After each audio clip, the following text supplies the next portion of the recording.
Pemirsa, seorang pasien positif COVID-19 di Garut, Jawa Barat viral di media sosial. Pasalnya pasien menuju rumah sakit menggunakan motor dan enggan naik ke dalam mobil ambulans. Assalamualaikum warahmatullahi wabarakatuh. Sumur demelah nepi ka kieu pasien ditungguan saengap-engap ini serangan karena motor tah ieu pasien eta gering jelema teh.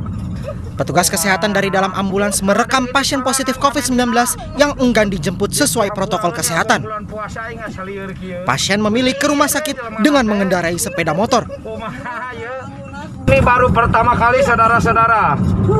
Kita sudah siap siaga dengan APD lengkap yang luar biasa.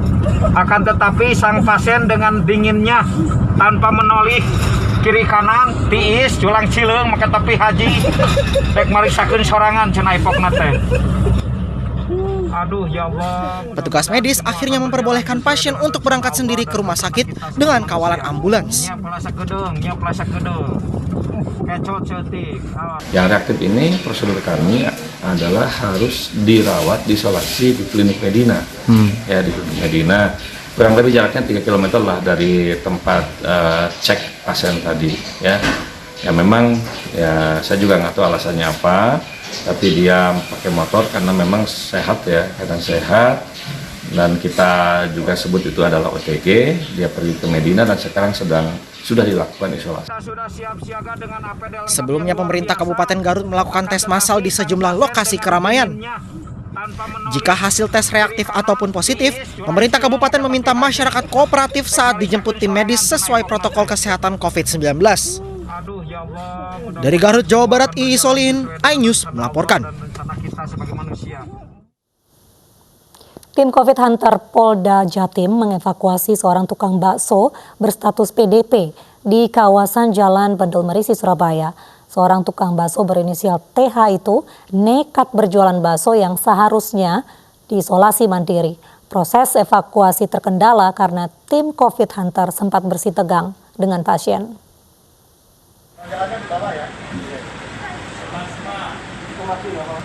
Seorang penjual bakso di Surabaya yang berstatus pasien dalam pengawasan malah tetap berjualan. Tim Hunter COVID-19 mengevakuasi tukang bakso tersebut saat sedang berjualan di Jalan Bendul Merisi. Proses evakuasi sempat berjalan alot karena pasien menolak dievakuasi. PDP tersebut kemudian betul kita melakukan pengecekan kesalahan benar. Yang bersangkutan kita temukan di jalan sedang menggiring gerobak bakso. Kemudian langsung kita mengadakan tentunya pengamanan, ya, tentunya kita dengan teknik maupun SOP yang sebagaimana mestinya kita melakukan pengamanan kepada yang bersangkutan. Pasien sebelumnya sudah diminta pihak setempat untuk jalani isolasi mandiri di rumah, namun pasien tetap berjualan. Tukang bakso tersebut berstatus PDP karena tinggal satu lingkungan bersama salah seorang karyawan pabrik rokok Sampurna yang positif corona di Jalan Bentul Merisi, Surabaya. Dari Surabaya, Jawa Timur, Hari Tambayong, iNews melaporkan. Pemirsa, kasus positif virus corona di Indonesia mencapai 18.010 orang. Juru bicara penanganan COVID-19 Ahmad Yuryanto mengimbau warga menjalankan protokol kesehatan agar penambahan kasus bisa dikendalikan. Karena dengan cara tetap fokus pada COVID-19, fokus pada protokol kesehatan, maka kita akan bisa melihat bahwa penambahan kasus baru akan bisa kita kendalikan. Dan tentunya secara sistematis nanti akan semakin menurun. Dan ini pun juga dimaknai bahwa kasus kematian pun juga akan semakin bisa kita turunkan.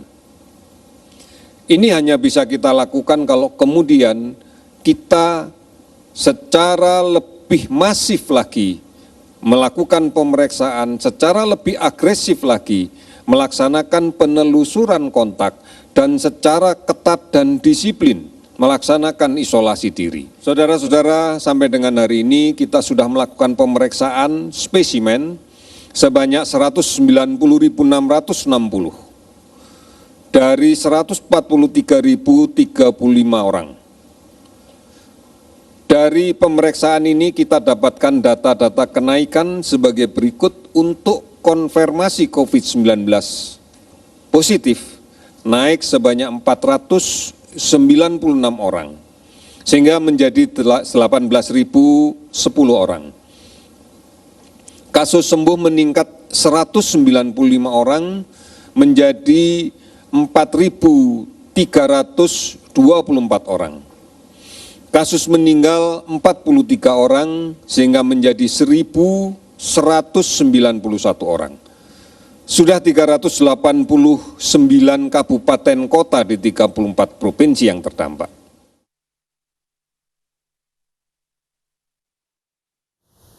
Tenaga medis dan non-medis di berbagai fasilitas kesehatan semakin membutuhkan alat perlindungan diri seiring bertambahnya kasus positif COVID-19 di Indonesia. Dan untuk membantu mencukupi kebutuhan APD itu, MNC Shop menyalurkan donasi dari pelanggannya kepada MNC Peduli. Tidak dapat dipungkiri, tugas mulia tenaga medis sebagai garda terdepan penanganan COVID-19 bukan tanpa risiko. Mereka sangat rentan tertular. Untuk itu kebutuhan alat pelindung diri sangat mutlak bagi mereka. Tidak hanya melindungi diri sendiri, alat pelindung diri yang dipakai juga akan menekan resiko penularan virus kepada orang lain. Membantu mencukupi kebutuhan APD ini, PT MNC GS Home Shopping atau MNC Shop menyalurkan donasi dari para pelanggan setianya kepada MNC Peduli. Donasi ini nantinya akan digunakan untuk mendukung tenaga medis dalam menjalankan tugasnya. Dan kami sebagai bagian dari MNC Group, kami juga ikut peduli.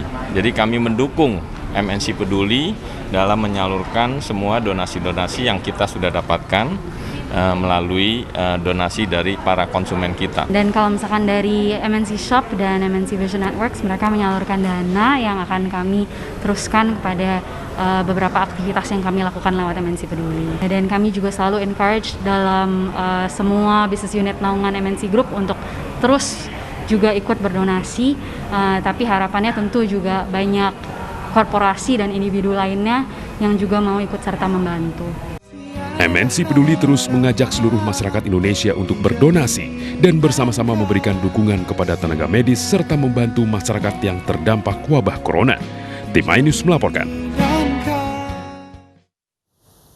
Pemirsa, mari kita dukung para pejuang kemanusiaan dengan peduli melawan penyebaran virus corona. Bantuan bisa disalurkan melalui rekening yang tertera di layar televisi Anda. Ibu sedang merintih dan berdoa. Ratusan warga Kota Medan berebut mendaftar bantuan sosial tunai. Kami hadirkan informasinya sesaat lagi.